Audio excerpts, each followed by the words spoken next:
Bonjour à toutes et à tous, bienvenue pour NRTV fait sa culture. Cette semaine, je vous propose de faire nos premiers pas sur la scène avec le cœur de l'usine à gaz. Ensuite, je vous propose de faire connaissance avec la compagnie Yetto. En images, retour sur les hivernales et le groupe nyonnais Alice Roosevelt. Et enfin, on termine en fanfare et en douceur avec la fanfare de Gland et son concert, la fanfare de Gland et la chocolaterie. Place à nos deux premiers invités, Anne-Catherine Crisinel et Jean-Marie Valade. Bonjour, merci d'être avec nous. Bonjour. Vous serez donc sur scène dès ce jeudi 5 mars et jusqu'au dimanche 8 mars à Prangin, au centre communal des Morettes, pour nous présenter justement votre nouveau spectacle, La Déclaration, une création burlesque. Dites-nous en plus. Alors, en quelques mots, le cœur de l'usine à gaz, on s'est toujours mis en scène. On chante sans partition et sans être dirigé. Et puis c'est vrai que cette année, on avait envie d'aller un peu plus loin dans le burlesque. Alors on ne va pas trop en dire quand même parce qu'on ne veut pas déflorer le spectacle. Mais il y en a pour tous les goûts puisque les chants vont vraiment traversent largement les époques avec un côté décalé.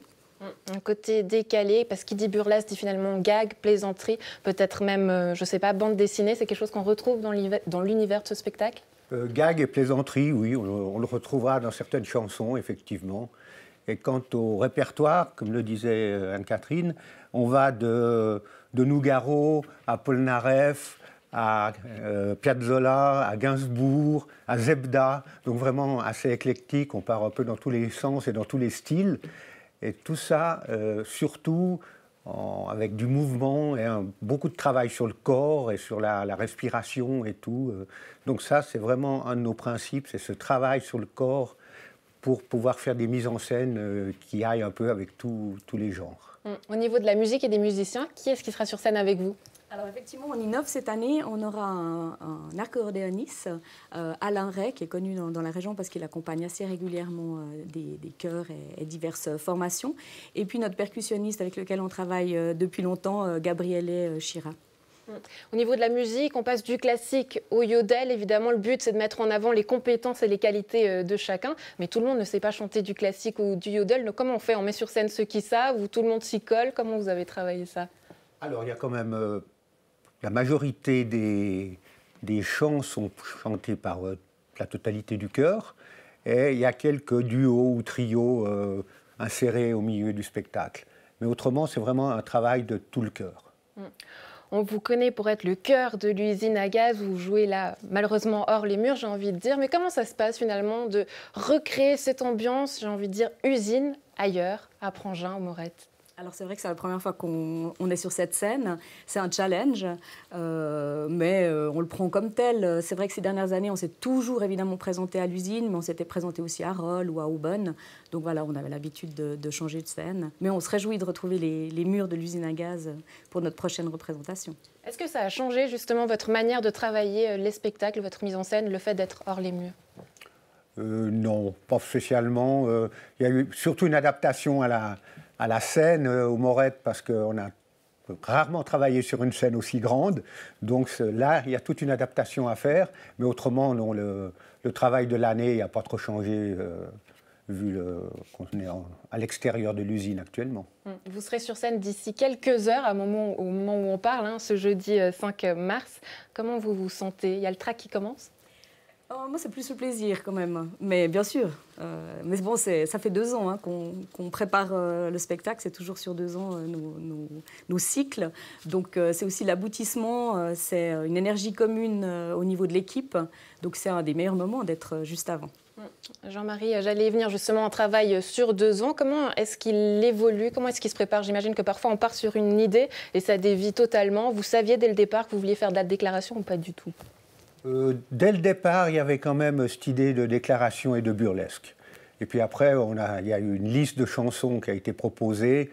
Et puis on en a supprimé un certain nombre. Et voilà, on s'est retrouvé avec un spectacle d'une 20aine de chansons, si je ne me trompe pas à peu près. Mais dès le début, on travaille par série, plus ou moins.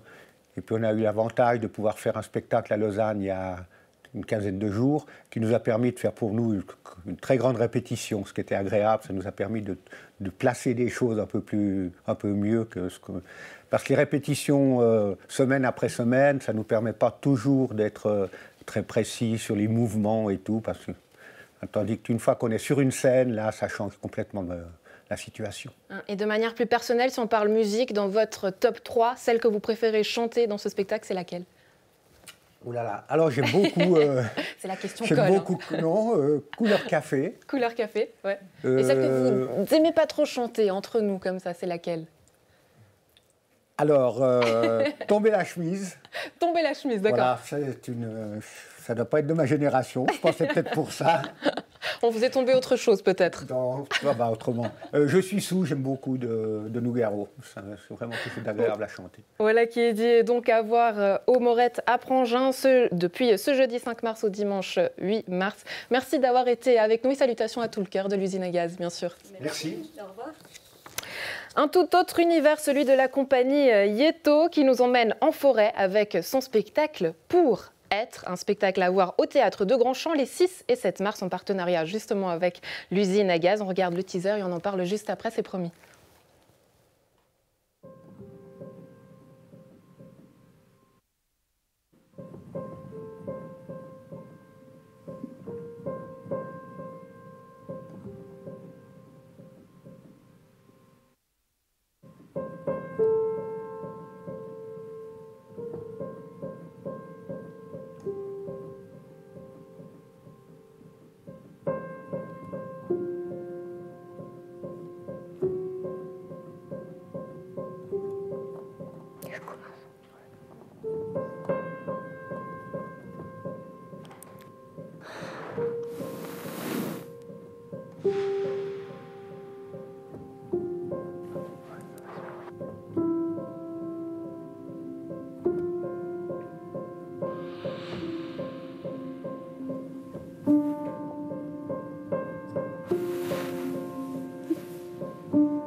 Et des images, ils passent avec nous sur ce plateau en chair et en os et en bois. J'ai envie de dire, Nico Feldman, Itamar Glucksmann, merci d'être avec nous. Bonjour. Bonjour. Ce spectacle, de quoi est-ce qu'il parle? Alors, ce spectacle, c'est pas un spectacle qui est narratif. Donc, on a abordé plusieurs sujets. Donc, principalement la nature. Voilà, on amène une forêt sur scène. Et voilà, il parle aussi de la relation de deux êtres humains et de la nature. Voilà, donc des êtres humains et de la nature aussi. Vous prenez donc, je crois, le rôle de sculpteur. Cette fois-ci, vous travaillez le bois. C'est une matière que vous aimez bien, justement, apprivoiser. Pourquoi? Qu'est-ce qui vous plaît dans cette matière? Alors, c'est justement le mot de sculpter le bois. Justement, sur cette création-là, on a décidé de... Pardon, je dévie un peu la question, mais on a choisi de travailler avec des bois qui sont bruts, des bouts de branches, des bouts d'arbres. C'est pas nous donc, qui avons travaillé cette matière.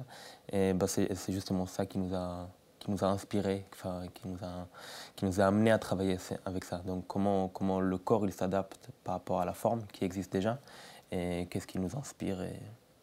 Donc, comme on choisit des artistes pour travailler sur scène, on choisit finalement son bout de bois, en tout cas c'est ce que vous avez fait. Quelles sont peut-être les similitudes que vous avez trouvées entre ce bois, ces branches, ces forêts et finalement le corps, le temps qui passe?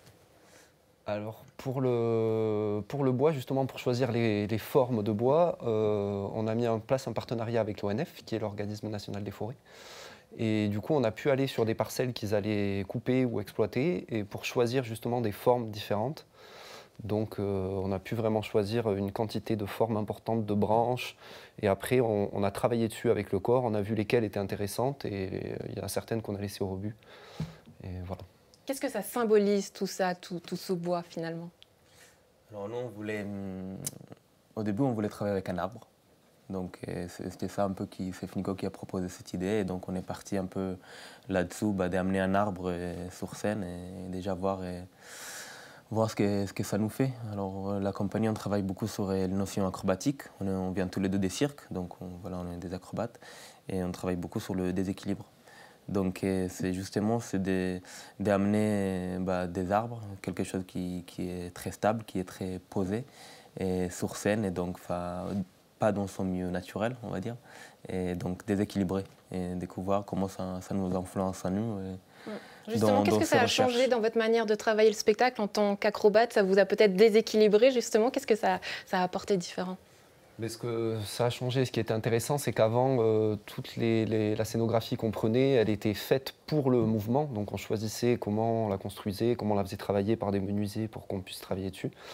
Et là, c'était un peu un travail inverse, c'est-à-dire que nous, on a dû s'adapter aux formes différentes, et à l'écorce qui tombe et qui s'abîme, aux arbres qui sèchent différemment, qu'on doit retravailler, parce qu'on a travaillé les branches et les arbres de façon à ce qu'on puisse remonter une forêt sur scène.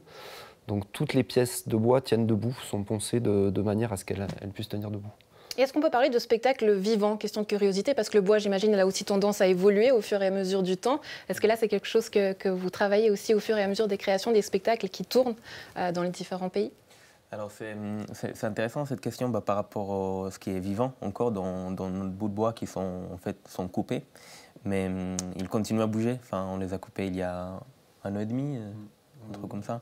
Et voilà, il sèche, si c'est un diamètre comme ça de l'arbre, il sèche 1 cm par an. Donc il continue à bouger, il continue à sécher, donc l'équilibre à l'intérieur, il bouge et il reste vivant. Est-ce qu'il y a un message écologique derrière ce spectacle? Alors on n'avait pas envie de faire passer un message clair. En tout cas, on voulait parler de notre relation, et en effet, c'est une problématique de notre temps de savoir comment on interagit avec la nature et comment on peut vivre avec. Parce qu'en tant qu'artiste, ça peut peut-être aussi poser d'autres questions. Le fait de couper un arbre, là aussi, ça peut peut-être poser problème pour s'en servir pour un spectacle?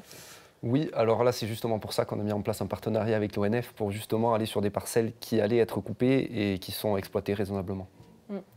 Merci d'avoir été avec nous, la compagnie Yeto, pour son spectacle Pour être, à voir au Théâtre de Grandchamp les 6 et 7 mars. Merci d'avoir été avec nous. Merci. Retour sur les hivernales en images. La 11e édition du festival avait lieu du jeudi 27 février au 1er mars. C'est les Nyonnais Alice Roosevelt qui ouvraient le bal avec leur nouvel album Hammam. On regarde. À quelques minutes de leur rentrée sur scène, on est en compagnie du groupe entier, les Nyonnais Alice Roosevelt. Eh bien, ça fait un moment qu'on ne vous a pas vu ici dans la région, donc comment vous vous sentez? On se sent plutôt bien, je pense. Ça fait longtemps effectivement qu'on n'a pas joué ici. On est hyper content vu qu'on vient de Nyon. Plutôt bien, je pense. Enfin, ça va dépendre du public. On espère qu'il sera nombreux. En tout cas, nous, on est chaud.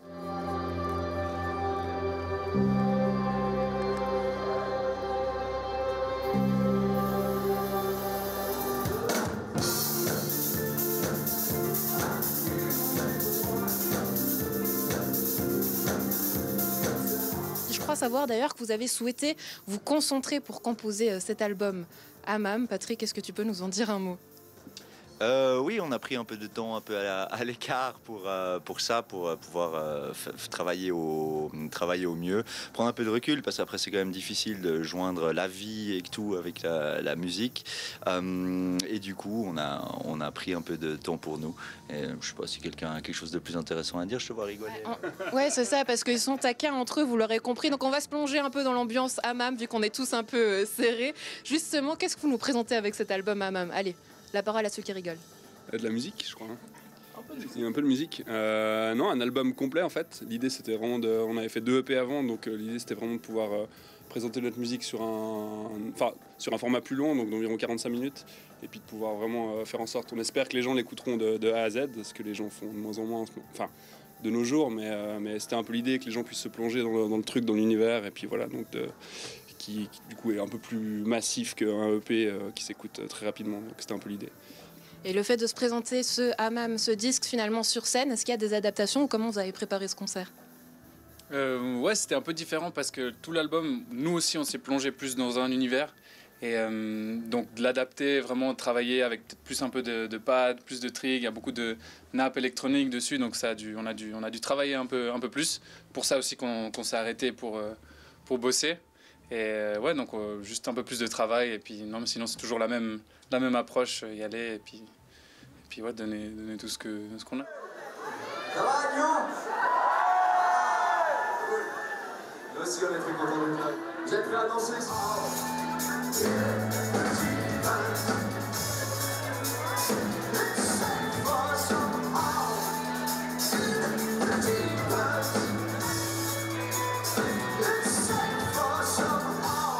Et est-ce que vous comptez revenir finalement profiter du festival ici aux Hivernales? Quels sont peut-être les coins dans lesquels vous aimez bien traîner, Patrick, ensuite pour la suite du festival? On aime bien les hivernales, on a tendance à venir chaque année de toute façon. Après, on fait le tour des différents spots. Alors là, il y a la salle communale qui est sympa pour les concerts un petit peu plus gros, mais il y a aussi la parenthèse qui a des choses super cool. Donc ouais, il y a de quoi faire, donc il faut se promener. Dommage que pour l'instant la météo ne prête pas trop à se balader, mais avec un peu de chance, quelques degrés de moins, puis ça sera de la neige, puis ça sera sympa. Donc on l'aura compris, c'est ici avec Alice Roosevelt qu'on aura l'occasion de se réchauffer en hammam et puis on termine bien sûr en musique.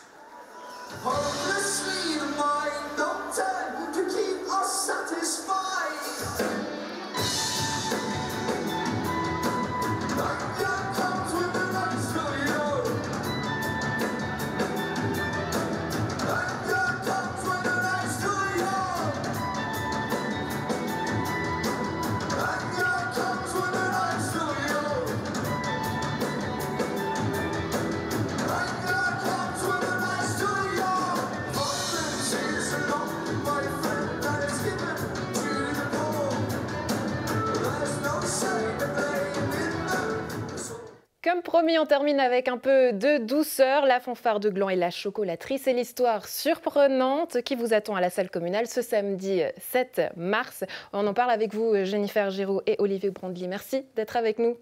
Merci. Pour ce spectacle, qu'est-ce que vous nous avez préparé de neuf? Parce qu'on le disait tout à l'heure, la fanfare existe depuis 111 années, ça fait beaucoup d'années. Donc qu'est-ce qu'on a fait de nouveau pour cette édition, ce gala? Ce qu'on a fait de nouveau, c'est qu'on change un peu le concept de concert qu'on a maintenant adopté depuis quelques années. Ça, on ne fait plus une présentation, une pièce, c'est-à-dire que ça fait maintenant en tout cas 4 ans qu'on a une musicienne, Amanda, qui nous prépare des histoires. Et on intègre nos pièces en fait tout au long de cette histoire. Et puis les membres de la fanfare participent aussi aux présentations, mais plutôt en tant qu'acteurs de cette histoire, qui permet d'emmener le public en fait dans un voyage plutôt que dans un concert classique qui est coupé entre les présentations et les pièces. Donc finalement, créer une cohérence et un vrai univers de tout le spectacle. Cette année, la chocolaterie, Jennifer Giraud, de quoi est-ce qu'on parle dans ce spectacle? En fait, l'idée est venue c'est basé sur le film de Charlie et la chocolaterie. Et du coup, c'est Amanda, comme Olivier le disait, qui a eu cette idée et qui a eu envie d'adapter cette histoire pour la fanfare de Gland. Et du coup, on reprend plusieurs éléments qu'il y a dans l'histoire originelle, la visite de la chocolaterie par 5 enfants, mais tout adapté pour notre histoire. Et du coup, ces 5 enfants seront interprétés par les 5 plus jeunes musiciens de la fanfare, qui ont moins de 18 ans tous. Et du coup, l'idée, c'est vraiment de reprendre une histoire originale, surprenante et drôle, et de l'adapter pour nous. Et comment est-ce qu'on met tout ça en musique? La musique, elle est choisie avant l'histoire, en fait. Donc on se voit toujours plus ou moins au mois de juin, début juillet, pour prévoir le programme qui viendra donc l'année prochaine. Donc on a choisi les pièces, on se retrouve entre 8 ou 9 musiciens de la fanfare, on choisit nos pièces, et puis après, basé là-dessus, en fait, Amanda nous écrit une histoire, on va dire. Et on voit là des images de vos répétitions de l'année dernière. Comment ça se passe à chaque fois qu'on prépare un tel spectacle, depuis le début, sa création, jusqu'à son évolution? Est-ce qu'il y a beaucoup de choses qui changent, pardon? Comment est-ce que vous gérez tout ça? Oui, il y a beaucoup de choses qui changent. Déjà, les morceaux sont chaque fois différents. Donc, il y a chaque fois des nouvelles choses à travailler, des spécificités, des détails techniques. Et les musiciens changent aussi. On a chaque année des nouveaux musiciens qui viennent nous rejoindre, des plus jeunes. Donc, il faut les former, les intégrer. Et il y a beaucoup de travail de son. Mais tout au long de l'année, on doit travailler sur tous ces détails techniques et s'adapter à chaque nouvelle pièce. 35 musiciens composent la fanfare de Gland. Est-ce qu'il y a des instruments qui sont essentiels pour qu'une fanfare puisse jouer correctement? Tous. On a besoin de tous, et puis chez nous, chaque musicien est essentiel, c'est-à-dire qu'on n'a pas le luxe de pouvoir interdire à certaines personnes de venir, donc toute personne qui joue d'un instrument, bien sûr, qui rentre dans la catégorie de notre fanfare, c'est-à-dire ensemble de cuivre et percussion, est la bienvenue chez nous, on n'a pas... Mais est-ce qu'il manque parfois des musiciens d'un certain genre d'instrument, voilà, quelqu'un qui ne joue pas de la batterie, et tout à coup il nous manque quelqu'un à la batterie? Est-ce que vous sentez comme ça parfois un manque dans les instruments? C'est clair, les aléas des études, des départs, déménagements à l'étranger ou autres autre chose font que parfois il manque des musiciens et c'est là où on peut compter sur notre réseau, on va dire interfanfare avec les fanfares de la région et on se prête souvent des musiciens parmi un coup de main pour des concerts, des événements. En mentionnant les batteries, c'est effectivement cette année ce qui nous manque le plus, donc avis à ceux qui nous écoutent et qui ont envie de nous rejoindre. On cherche des percussionnistes. Ouais, l'appel est lancé.